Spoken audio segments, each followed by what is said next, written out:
Vila do faz de conta. Uma das armadilhas mais tentadoras e óbvias é a de basear nossas expectativas em nossas noções idealizadas do passado. Muitas mulheres sentem repulsa do que vem ao seu redor em nossa cultura e passam a desejar terem vivido em épocas anteriores, em que papéis de gênero eram claramente definidos e a feminilidade não era desprezada de maneira como é atualmente.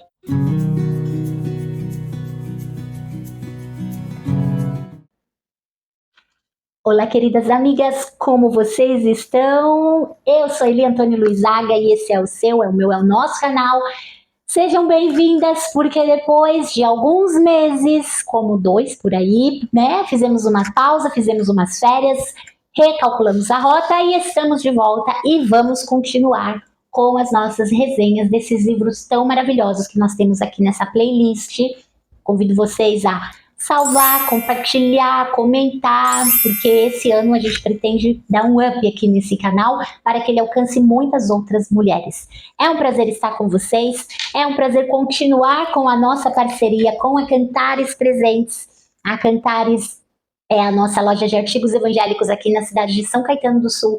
E é um prazer enorme poder continuar essa parceria com elas. E hoje o que eu trago para vocês? Eva no Exílio. Pensa num livrinho bom, pensa num livrinho que, olha, eu levei mais tempo para ler do que eu esperava, porque teve algumas coisas que me confrontou. Vocês sabem que aqui a gente tem playlist de indicações de livro, em parceria com a Cantares, então eu vou deixar aqui @, como sempre, deixo na descrição, o endereço, o WhatsApp, para vocês entrarem em contato com elas. E temos outra playlist de livros da Elizabeth Elliot. Também já estou terminando a leitura de mais um livro para aquela playlist, tá bom? Então aguardem aí. E muita coisa boa que eu quero trazer esse ano para vocês. Eu não conhecia essa autora, ela tem um nome até bem diferentão, que é Rebecca com H no final, Merkley. Ela administra uma marca de roupa, desenha tecidos, leciona humanidades, tá? No ensino médio. Ela é uma estilista, já figurou em diversas revistas de moda. Olha só, tem um currículo de literatura britânica com a editora Canon Press, e a realização dela mais importante de toda a vida são os 5 filhos que ela tem, adolescentes vibrantes, hilários, ligados no 220. E o papel favorito dela é o de ser esposa de um marido vibrante, também ligado no 220. Então é uma mulher que ela é bem ativa, tá bom? Não é uma dona de casa, e se fosse também, ela ia ter muito que contar. Só que em toda a atividade que ela tem, ela tá olhando para o que realmente importa. E isso foi o que me chamou a atenção. Nesse trechinho que eu li para vocês no começo, ela usou um termo aqui muito legal, que é a vila do faz de conta. Porque muitas vezes a gente que tá vivendo nessa cultura tão sobrecarregada de ideologias que deixa as mulheres assim... Gente, sinceramente, não sei mais o que é porque é tão contraditório. Enfim, não vou entrar em detalhes aqui. Estão tentando colocar a gente em lugar que nós não queremos estar. Estão tentando moldar a gente ao que a ideologia deles querem, não sei nem quem são eles, mas enfim, a gente sabe, né? Tem um ardil aí bem demoníaco no meio disso tudo. Mas ela traz aqui nesse livro, eu gostei demais, o livro me chamou a atenção pelo título, Eva no Exílio. Eu vou trazer alguns pontos aqui do livro, mas assim, o principal de tudo é desmistificar esse mundo ideal, sabe? Esse mundo de dona de casa ideal, tudo perfeito, aquele modelinho anos 50, né? Que de perfeito não tinha nada. Ela começa aqui falando sobre os limites da liberdade.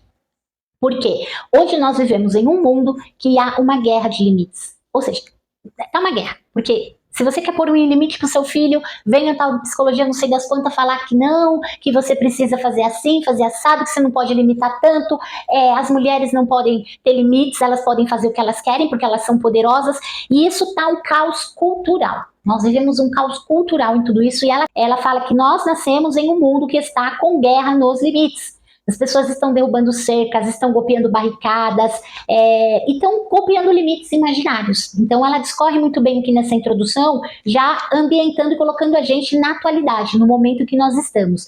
E aí quando ela vai falar lá no primeiro capítulo da Vila do Faz de Conta, o que ela quer trazer? Que muitas vezes Nós olhamos para aquelas mulheres lá do passado, dos anos 50, e nós estamos idealizando o passado. Mas, gente, o passado teve seus BOs, o passado não era tão maravilhoso, assim como a gente mais conservadora fica sonhando, né? Ai, quem sabe uma volta ao passado. Não é isso, gente. É olhar para o passado, o que foi de bom manter, disso vem o princípio de conservar. Nós vamos conservar e reter o que é bom, e o que não é bom a gente vai descartar e inserir coisas boas.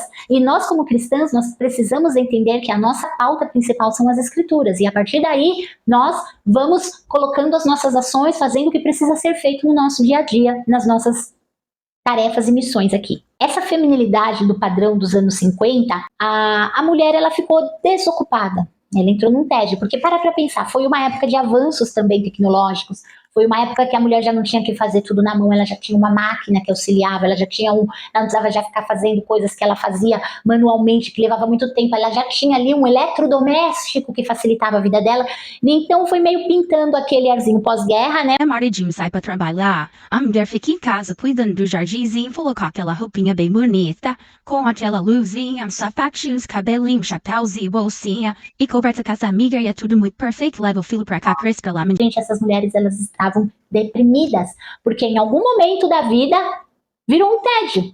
Você não tem um desafio, você não tem o que fazer praticamente, a não ser cuidar daquilo ali, deixar tudo perfeito, você não tem um propósito. E a nossa busca hoje é por ter mais tempo livre.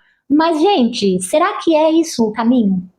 Será que não é ter mais tempo para viver o nosso propósito, viver aquilo que nos impulsiona, viver o que realmente importa, como Marta e Maria, né, aquela que ficou aos pés de Cristo, escutando, porque ela sabia que Cristo ia passar por ali, e sabe Deus quando ele ia voltar, e ela tinha sede da palavra, ela tinha sede de estar com ele. A Marta ali nos afazeres. Então, essas mulheres, na verdade, elas estavam sofrendo muito, e elas estavam começando a se drogar no sentido de remédios psicotrópicos, remédios para dormir, crises de ansiedade. Essas mulheres estavam infelizes ali no mundinho cor-de-rosa delas, com tudo perfeito, tudo limpinho, tudo maravilhoso. Porque não havia o que fazer, não havia um propósito. A diferença das mulheres de antigamente, que tinham que pôr a mão na massa e trabalhavam muito. Então, com isso, foi gerando uma certa inquietação em algumas mulheres, que até um certo ponto é uma inquietação pertinente, válida, só que a partir do momento que você começa a militar e você começa a extrapolar, e aí a gente já vai se perdendo. Então, chegou um ponto que era tão angustiante isso, que ser do lar era como ser a traidora da mulher. E aí a gente parece que passa de um polo para outro, e parece que ali naquele não tem um meio para convergir as coisas, né? Então, é muito interessante a forma com que ela aborda esse tema aqui, porque ela vai trazer muita reflexão, desde aquela mulher que se preocupava com a decoração, com a jardinagem, com a combinação disso, daquilo, àquela que não quer nem saber da decoração, da jardinagem, não quer nem saber de ter a casa, dane-se tudo. E essa corrente de feminismo, ela já vem se perpetuando desde 1759, 1700 e tal para cá, então já vem de anos. E ela traz, assim, um compêndio histórico muito legal. Eu gosto de livros que abordam a história, porque cada autora, ela traz uma forma, um olhar diferente, uma informação diferente, né? E ela traz, assim, alguns capítulos que ela vai esmiuçando todas as ondas do feminismo, né? Então, é como se nessa década de 50 as mulheres tivessem sido meio que dispensadas das suas labores, né? Eu me cansava de fazer as coisas, agora eu não faço nada, quase tudo tá bem feito, tudo tem uma máquina, tem um eletrodomésticos. E então essas mulheres começam a ter umas inquietações muito maiores. Mas, para tentar resumir um pouco melhor tudo isso, eu vou já para o final trazer 2 pontos importantes para a gente, né, concluir essa análise, essa resenha, que é a parte 3 e a parte 4 desse livro. Na parte 3 ela vai falar assim, bem abertamente, bem claramente, para que as mulheres são projetadas. E aí, gente, é muito forte o que ela traz aqui. Ela traz uma analogia, eu não ia falar para não dar spoiler, mas para você ficar mais ansiosa para ler o livro, mas eu vou falar assim, porque quem sabe você entendendo o que ela fala nessa analogia, você corre para ler o livro, né? Ela faz ela dá uma comparação que um dia ela tinha feito uma mudança, se eu não me engano, e ela precisava abrir uma lata. E aí ela não achava o abridor, então ela usou o quê? Uma faca. E foi muito dificultoso usar aquela faca e tal, resolveu. Mas não era a ferramenta certa, deu trabalho, correu algum risco ali de cortar. Você pega um abridor de latas, você faz em menos tempo porque é a ferramenta certa. Então ela faz essa analogia que nós muitas vezes não estamos no nosso lugar certo. E aí a gente vai até cumprir, mas com muito prejuízo, com muita dor muitas vezes, né? E nós estamos no mundo para quê? Ela vai trazer 3 pontinhos só assim que é crucial: sujeitar, encher e auxiliar. Uau! Gente, dentro disso, e faz sentido porque a gente vai na Bíblia. Se eu me considero cristã, eu sou uma mulher bíblica. Tem a parte do glorificar também, sujeitar, encher, auxiliar e glorificar.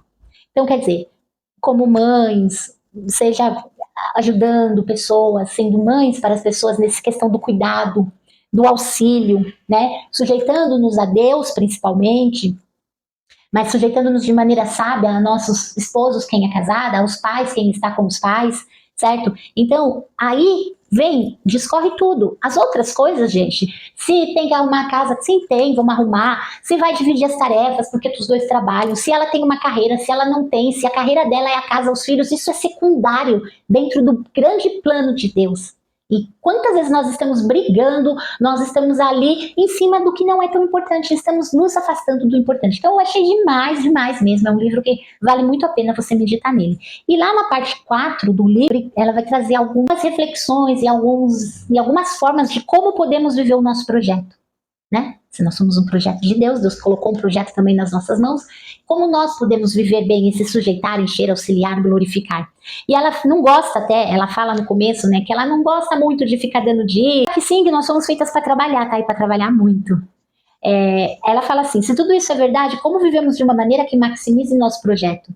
Eu disse que o ideal de vida feminista no mundo corporativo, se é assim que vamos chamar a realidade monótona dos empregos que a maioria das mulheres tem, é na realidade mais como um cavalo de corrida preso passando a vida em seu quintal. E que recobrar uma verdadeira compreensão da feminilidade seria intenso, desafiador, assustador, gratificante e culturalmente transformador. Então, quando você se põe realmente no seu lugar, você vai confrontar. Vai ser confrontada, mas você vai transformar.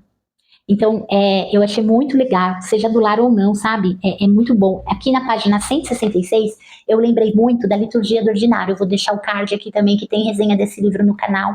E é um livro também que qualquer mulher precisava ler mesmo, de coração. Mas ela vai falar o quê?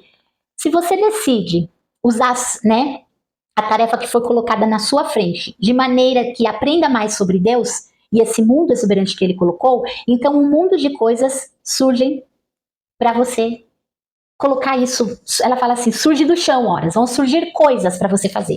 O que ela diz com isso? Então vamos supor que eu, ao invés de eu querer preparar a minha comida correndo, para quê? Para descansar? Para passar mais tempo de perna pro ar? Para ir pro Instagram? Para ir assistir alguma coisa? Para que eu tô fazendo? Então, ao invés de eu pensar no que eu estou fazendo e querer fazer de qualquer maneira, por que eu não vou fazer com excelência? Por que eu não vou preparar o melhor prato? Com cuidado, saudável? Por que eu não vou olhar para as coisas do meu dia a dia e dar uma relevância a ela, a relevância no lugar certo, não a exacerbada, e dedicar e cuidar com carinho do que Deus colocou nas minhas mãos, seja eu uma dona de casa, seja eu uma trabalhadora profissional. É um livro assim que eu recomendo muito. E o último capítulo, na conclusão, ela vai falar sobre a restauração das veredas. E a gente vai ver muitos males sociais, muitas questões morais nesse mundo que a gente está vivendo. Ela também não exime o homem da sua culpa em toda essa equação, tá? Não é aquela mulher, não, tal, vai defender, não. O homem compartilha grande parte da responsabilidade nessa cratera que tem, né, nas situações, mas não é colocando mais fogo, não é espalhando galões de gasolina, como ela fala, e para ter a fogo, mesmo que vai se resolver as questões. Nós precisamos ter um olhar para dentro, restaurar aquilo de dentro para fora do que Deus realmente colocou nas nossas mãos. E leituras como essa nos auxiliam nesse processo. Que Deus te abençoe. E até o próximo vídeo. Tchau!